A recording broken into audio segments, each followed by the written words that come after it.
Kunjungan kerja anggota Komisi 4 DPR RI dari fraksi PDI Perjuangan Imade Urip bersama Kementerian Kelautan dan Perikanan KKP kembali membagikan bantuan 1.000 paket sembako dalam rangka Bulan Bakti Nelayan di Kabupaten Klungkung dan Badung.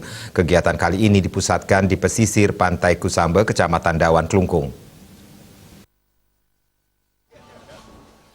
Paket sembako dibagikan secara simbolis oleh Made Urip didampingi Bupati Klungkung Inyoman Suwirto bersama Ketua DPRD Klungkung, Ana Agung Gede Anom dan Kepala Dinas Ketahanan Pangan dan Perikanan Klungkung, Dewa Ketut Swete Negara, serta ratusan nelayan setempat. Luapan kebahagiaan para nelayan di Kusambe secara spontan diungkapkan dengan memberikan oleh-oleh atau cenderamata berupa ikan kue alias becakal berukuran jumbo kepada MU, sapaan akrab Ketua DPP PDI Perjuangan ini.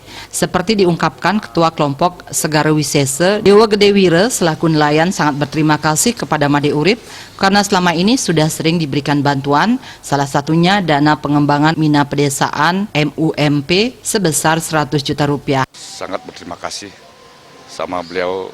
Memang dari dulu, dari 2011 kita sudah dibantu dana PUM, masing-masing kelompok itu dikasih 100 juta. Apalagi sekarang dengan keadaan pandemi seperti ini, kita bisa dibantu, biarpun berupa sembako kan bisa bermanfaat bagi anggota kami. Di sisi lain, mewakili Direktorat Jenderal Perikanan Tangkap KKP, Kepala Pelabuhan Perikanan Nusantara PPN Pengambengan Jembrane, Andi Manojengi mengucapkan terima kasih kepada Made Urip yang selalu siap mengawal kegiatan dan program KKP selama ini, khususnya perikanan tangkap. Dikatakan Made Urip sudah terbukti mempunyai komitmen yang sangat kuat di sektor perikanan, termasuk di perikanan tangkap meskipun dalam suasana masa pandemi. Bakti nelayan yang dilakukan hari ini merupakan kegiatan rutin dari Direktorat Jenderal Perikanan Tangkap.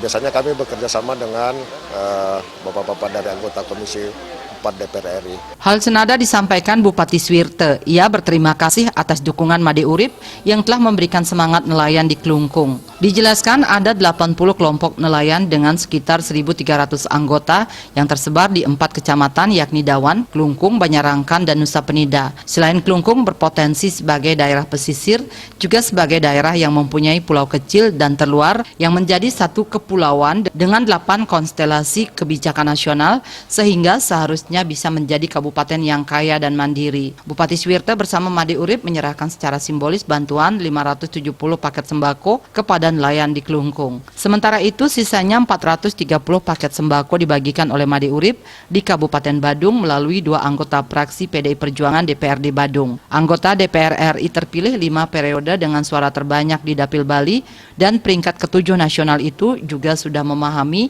sektor kelautan dan perikanan ini sebagai sumber daya ekonomi yang sangat luar biasa jika bisa digali dengan baik. Namun sayangnya masih banyak persoalan yang dihadapi nelayan seperti infrastruktur perikanan perlu direvitalisasi dengan alat tangkap yang lebih modern. Infrastruktur di kelautan dan perikanan ini perlu dibenahi, dilakukan revitalisasi. Misalnya alat tangkap, jelas para nelayan kita kalah jauh dibandingkan dengan nelayan-nelayan yang lebih modern ya, apalagi perusahaan-perusahaannya misalnya. Nah ini yang harus kita lakukan revitalisasi. Kita di Kementerian Kelautan dan Perikanan bersama Komisi 4 itu selalu mendorong bagaimana tentang alat-alat tangkap ini yang dimiliki oleh para nelayan itu perlu dimodernisasi lagi, tetapi tidak mengganggu sumber daya alam kita terutama di kelautan itu supaya tidak rusak. Anggota Badan Kerjasama Antar Parlemen BKSAP DPR RI itu sekaligus menegaskan lemahnya penguatan modal nelayan juga perlu sentuhan bantuan dari APBN meskipun masih terdampak pandemi COVID-19. Untuk itu MU akan terus berusaha membantu nelayan seluruh Bali agar bisa memberi sumbangan peningkatan ekonomi terutama saat pandemi COVID-19. Indrawan, Bali TV.